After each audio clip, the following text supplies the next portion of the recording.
은혜 받으실 말씀은 요한계시록 6장 5절에서 8절 말씀입니다. 셋째 인을 떼실 때에 내가 들으니 셋째 생물이 말하되 오라 하기로 내가 보니 검은 말이 나오는데 그 탄 자가 손에 저울을 가졌더라. 내가 내 생물 사이로서 나는 듯하는 음성을 들으니 가로되 한 데나리온에 밀 한 대요 한 데나리온에 보리 석 대로다. 또 감람류와 포도주는 해치 말라 하더라.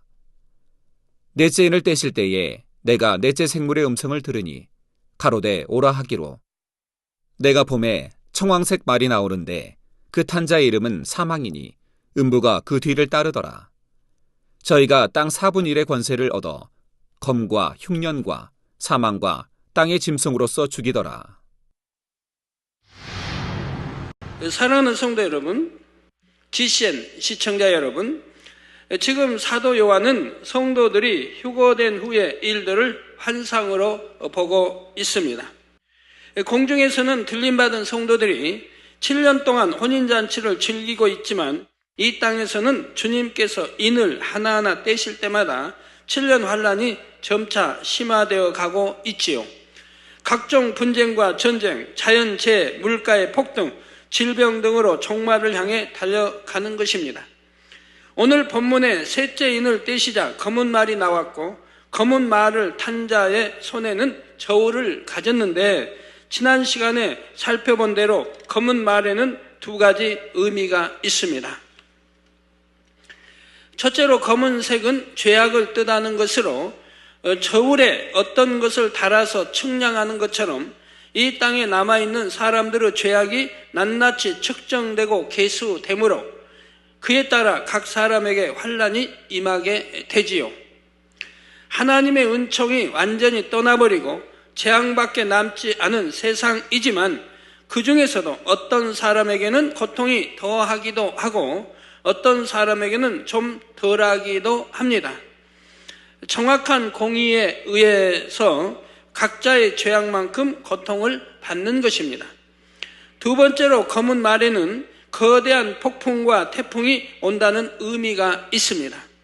마지막 때가 될수록 처처에 기근과 지진이 있고 자연재해는 계속해서 더 심해만 가지요. 그러다가 7년 환란 때가 되면 이런 자연재해로 인한 재앙이 최고조에 이르게 되고 그래서 식량의 소출에도 큰 지장이 있게 됩니다. 경제적으로도 큰 위기가 닥쳐 극심한 인플레이션이 일어나는데 이를 설명한 것이 바로 본문 6절에 한 데나리온에 밀 한 대요 한 데나리온에 보리 석 대로다 하는 말씀입니다. 지난 시간에 이를 수치적으로 대략 계산하여 그 당시의 밀 가격이 지금에 비하면 약 175배나 올라가는 것이라 설명했습니다. 밀만 아니라 보리나 다른 곡물도 함께 가격이 급등하게 되는 것이고요. 혹자는 밀이 없으면 다른 곡물을 먹으면 된다 할지 모르지만 밀 하나만 값이 오르는 것이 아니라 옥수수, 콩 등도 같이 오르는 것입니다. 또 곡물값이 오르면 짐승의 사료값이 오르고 사료값이 오르게 되면 당연히 축산물의 가격도 오르게 되지요. 그러니 이런 곡물 가격 상승을 보며 축산업계에서도 긴장을 하고 있습니다. 또한 곡류로 만드는 음료수와 각종 식료품의 값도 오르며 그러다 보면 전반적인 물가가 올라가게 되지요. 역사적으로 보면 이렇게 심한 인플레이션이 왔던 때가 있습니다. 특히 1차 대전 후 대공황 당시 독일에서는 하루에도 몇 배씩 물가가 올라가는 사태가 벌어졌지요. 비율을 들어 한 조각에 1,000원 하던 빵이 며칠 후에는 5,000원으로 오르더니 아침에는 10,000원, 그날 저녁에는 30,000원 이런 식으로 올라간다면 어떤 상황이 되겠습니까? 돈이 있어도 식량을 구하기는 어렵고 비누, 치약, 각종 생필품도 덩달아 값이 올라서 생활이 너무나 힘들어지는 것이지요. 돈의 가치가 종이값보다 떨어져서 구두를 한 켤레 사려면 수레 지폐를 퍼담아 가야 할 정도가 되고 아이들은 돈 뭉치를 쌓아서 장난감으로 삼았으며 결국 돈을 불쏘시개로 쓰는 일까지 생겼습니다. 그나마 이런 과거에는 물가 상승만 있었지만 7년 환란이 시작될 때는 이전과 비교할 수 없는 참혹한 태풍과 자연재해, 전쟁, 질병 등이 곳곳에서 동반됩니다.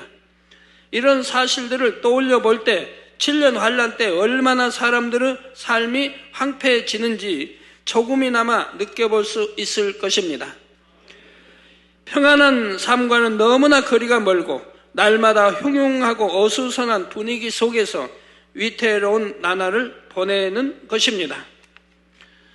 이후에 다시 설명하겠지만 이런 불안정한 상황이 오히려 적그리스도의 세력에게는 안정이라는 명분을 내세워 쉽게 세계의 권력을 잡는 계기가 되기도 하지요. 그런데 검은 말의 등장으로 시작되는 이 재앙은 어느 한계를 넘지 않는다 설명한 대로 일정한 한계까지만 허락이 되어집니다. 밀과 보리의 수확을 황폐하게 만든 태풍은 감람류와 포도주는 해치 말라 하신 말씀처럼 감람류와 포도주가 소출되기 전 곧 가을 전에 그치게 되는 것이지요. 유럽의 포도 수확은 9월부터 10월, 올리브 수확은 11월 중순부터 12월 말경입니다. 성도 여러분, 이때 감람류와 포도주는 해치 말라 하신 말씀에도 두 가지 의미가 있습니다. 첫째로 감람류와 포도주란 감람류와 포도주가 나는 것을 의미합니다. 즉 이스라엘과 그 주변의 중동 지역 그리고 유럽의 일부 지역이 포함되지요.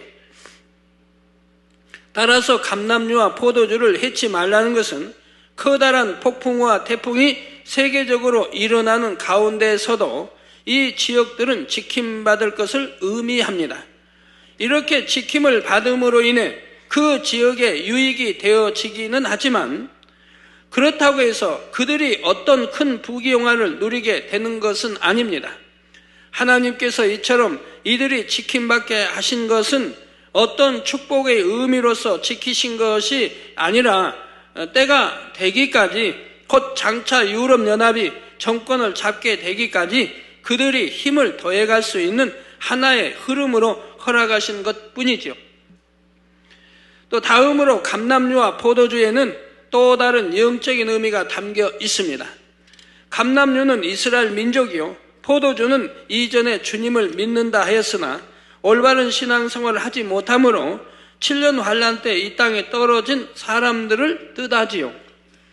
로마서 11장에 보면 하나님의 선민 이스라엘 백성을 감람나무에 비유하고 있는 구절이 나옵니다. 이 참 감람나무 곧 이스라엘 백성 중에서도 뒤늦게나마 구원받을 수 있는 사람들을 감람류라 표현하고 있지요. 곧 예수 그리스도를 부인하는 이스라엘 백성 중에서도 휴거와 그 이후에 돌아가는 상황을 볼 때 예수님께서 진정 자신들의 메시아였음을 깨닫고 회개할 사람들이 있다는 것입니다. 요한복음 15장 5절에 보면 나 곧 예수님은 포도나무요 너희는 가지니 하여 주님을 믿고 주님 안에 있는 사람들을 포도나무의 가지라 설명합니다. 나무에 잘 붙어있는 가지는 실한 열매를 맺게 되지만 여기서 포도주라 하는 것은 실한 열매가 아닌 흘러내리는 즙을 의미하지요. 포도 열매를 따고 나서 흘러내리는 포도의 즙처럼 땅에 떨어져 버린 영혼들을 말하는 것입니다.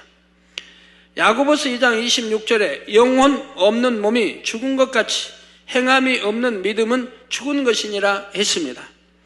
교회를 다니고 주를 믿는다 하면서도 말씀대로 살지 못했던 사람들은 그 믿음이 죽은 믿음이요 참된 믿음으로 인정받을 수가 없으므로 주님께서 오실 때 들림받을 수가 없지요.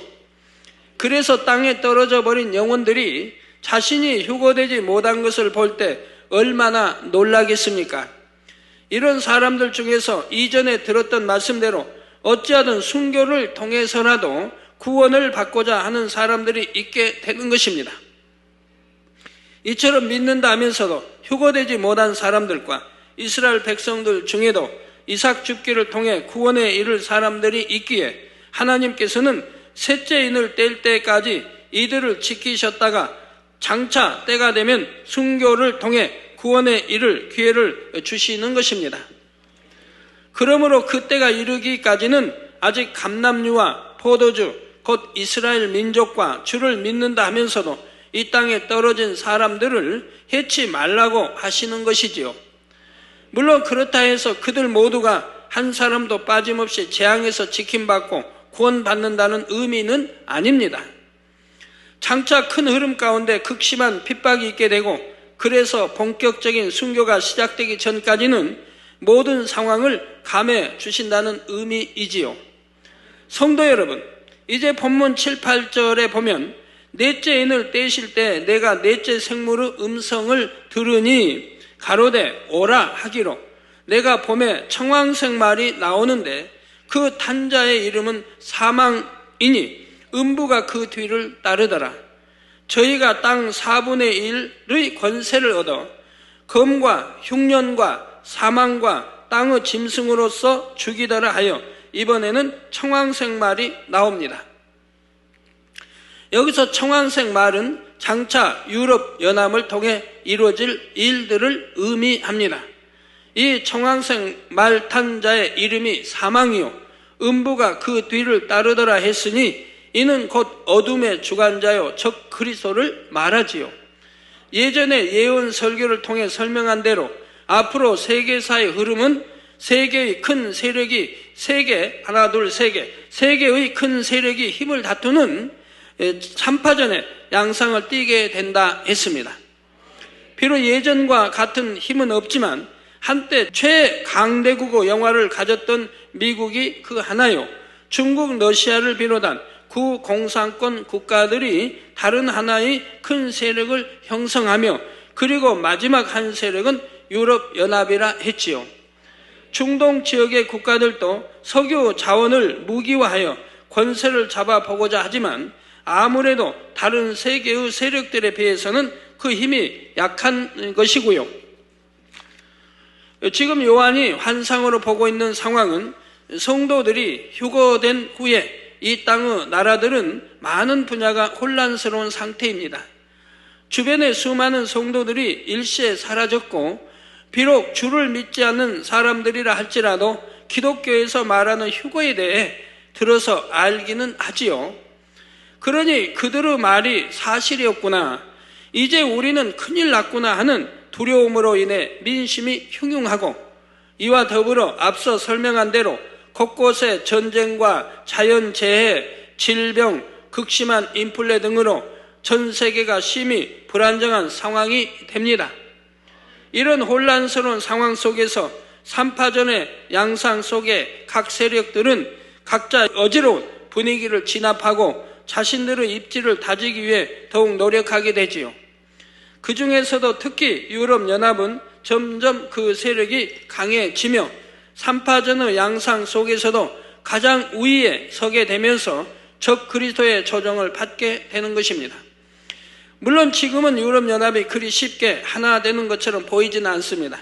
각국의 이해관계가 얽히면서 진전되는 것 같다가도 다시 지체되기를 반복하여 아직은 세계의 흐름 가운데 주도적인 힘을 행사하는 것이 아니죠. 그러나 7년 환란이 다가올수록 유럽 전체가 결속을 더하게 되며 넷째 인을 떼실 즈음 곧 7년 환란에 접어들고 나면 저희가 땅 4분의 1의 권세를 얻는다 할 정도로 큰 권세를 가지게 됩니다. 그래서 때가 가까울수록 급전하게 변화되는 것을 여러분들이 보시게 될 것이고요.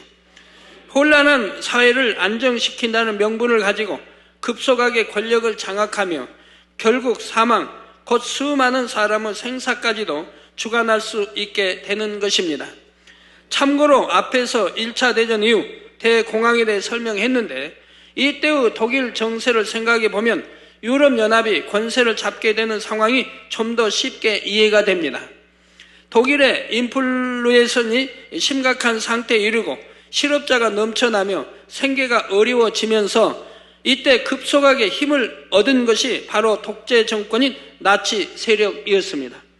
나치당은 정상적인 상황이라면 호응받기 어려운 비논리적인 이념을 가지고 있었고 처음에는 지지하는 사람도 거의 없었습니다.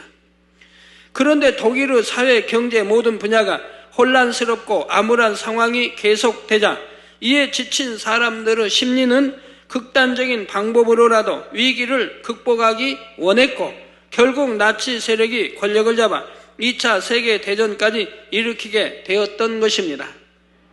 또 비슷한 시기에 이탈리아의 상황도 그렇습니다. 당시 이탈리아는 경제적인 불안정과 함께 계속되는 파업과 시위로 사람들이 무질서하게 지쳐 있었지요. 그러던 중 무솔리니가 정권을 잡고 이탈리아를 독재국가로 만들어 갔는데 독재자 무솔리니의 정책이 사회적 경제적으로 인정을 주는 것 같이 보이자 정치적인 자유를 억압하는데도 불구하고 그의 지지도는 65%나 되었던 것입니다. 이처럼 혼란스러운 상황에서는 사람들이 안정을 원하게 되며 강력한 지도력을 바라는 경향이 나타나지요. 7년 환란 당시의 혼란 속에서도 사람들의 이와 같은 심리적인 상태로 인해 유럽연합이 더 쉽게 힘을 얻게 되는 것입니다. 또 너무 경제나 정치, 사회 모든 것이 너무너무 또 재앙에다가 혼란스럽기 때문에 어떤 강한 힘을 원하게 되는 것이고요. 물론 유럽의 모든 나라들이 하나 되어 마음을 같이 하는 것만은 아닙니다. 이때의 유럽연합은 영국, 독일, 프랑스 등 몇몇 강한 나라가 주도가 되는데 유럽 안에서도 하나 되길 원치 않는 나라들이 있지요. 아무리 같은 유럽 안에 있다 해도 서로 문화적인 차이도 있고 각자의 유익에 맞지 않는 분야가 있기에 당연히 갈등이 있기 마련입니다. 그러나 이때는 유럽이 하나 되어야 전 세계에서 주도적인 역할을 할 수 있다는 대의 명분이 강력하게 대두되므로 어느 한 국가가 반대하는 목소리를 내기가 어려운 상황이 되지요. 그래서 결국 전체가 다 연합한다고는 하지만 그 안에서도 힘이 없는 나라들은 연합이라기보다는 종속되어지는 형태가 됩니다. 이렇게 억지로 굴복시킨 것이기에 나중에 가면 그 안에서도 균열이 생기게 되지요. 그러나 이러한 유럽연합의 균열 조짐은 7년 환란의 끝에 가서 드러나게 될 일이고 초기에는 체계적인 시스템과 부를 바탕으로 하나 되어 유럽연합이 큰 세력이 될 수 있는 것입니다. 군사력도 지금에 비해 갈수록 커지게 되고요. 또한 유럽 국가들끼리만 뭉치는 것이 아니라 점차 세계 각 지역을 자신들의 체제 안으로 복속시켜 나가게 됩니다.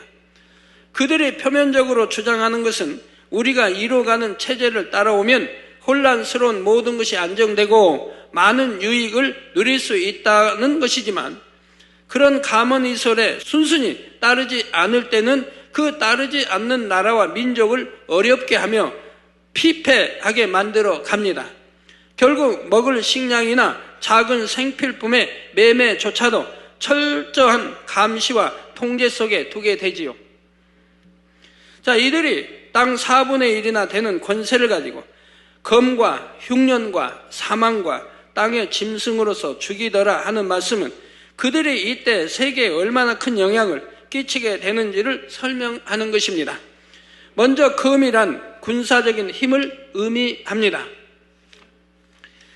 유럽연합은 자신들의 체제를 확립하기 위해서 갈수록 더 군사력에 관심을 가지고 투자하여 큰 힘을 기르게 되는 것입니다. 또 흉년이란 그들이 축적한 부의 힘이 얼마나 큰 것인가를 설명하고 있지요.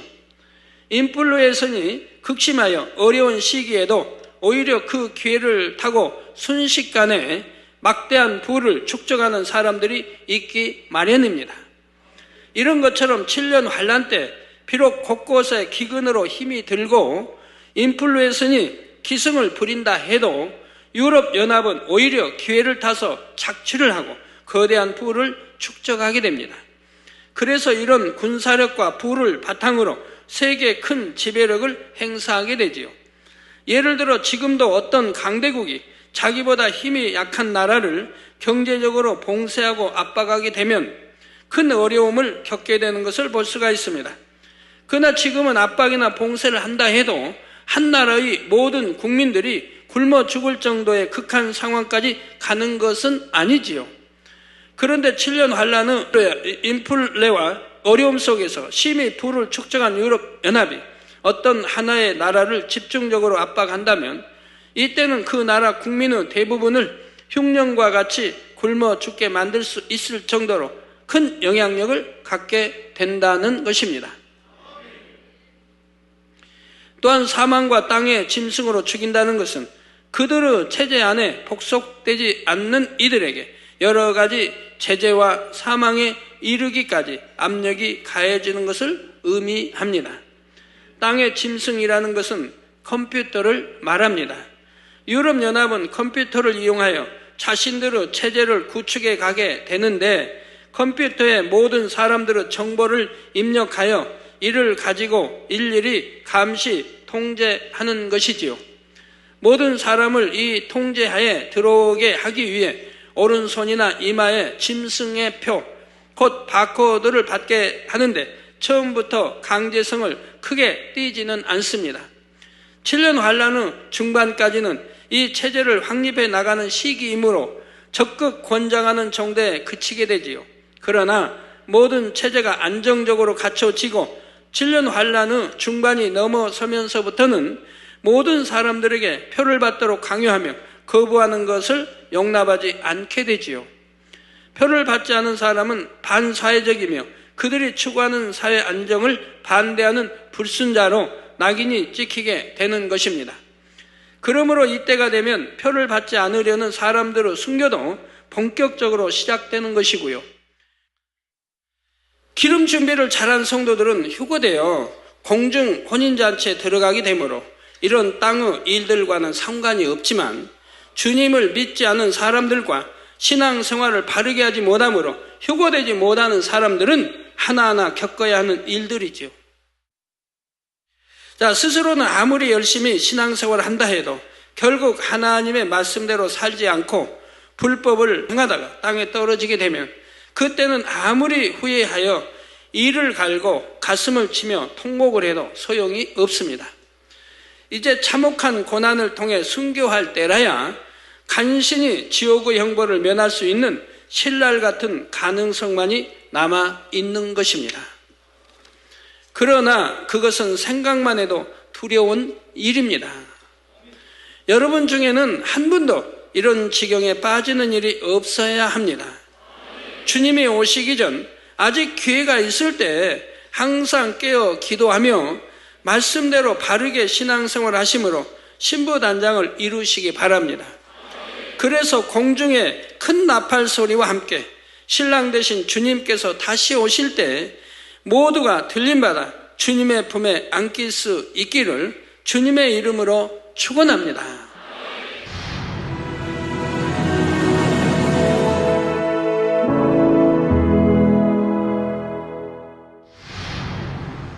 할렐루야. 전능하신 사랑의 아버지 하나님, 이 시간 기도받는 모든 성도님들 위해 안수하여 주옵소서. GCN 방송 시청자들이 인터넷과 화상을 통해 기도받는 지교회와 지성전 그리고 전세계 하나님의 자녀들 위에도 시공간을 초월하여 역사하여 주시기를 원합니다. 믿어지는 믿음을 주시고 부정적인 생각과 의심의 세력을 물리쳐 주옵시며 모든 시험 환난도 물리쳐 주옵소서. 머리부터 발끝까지 오장육부 뼈 마디마디 온몸의 신경 조직 세포 등 아픈 곳마다 성령의 불로 태우시고 근본의 빛으로 역사하여 주옵소서. 예수 그리스도의 이름으로 명하노니 원수마귀 사단 모든 질병 균 연약함아 물러가라. 빛이 여임하라. 모든 불치 난치병도 성령의 불로 태워 깨끗하게 역사하여 주옵소서. 말라리아를 비롯한 모든 풍토병도 물리쳐 주옵소서. 깨끗함을 입을지어다. 감기, 기침, 열, 몸살, 독감 등 각종 유행성 질병도 다 물러가라. 어떠한 유행성 질병 균도 틈타지 않게 지켜 주옵소서.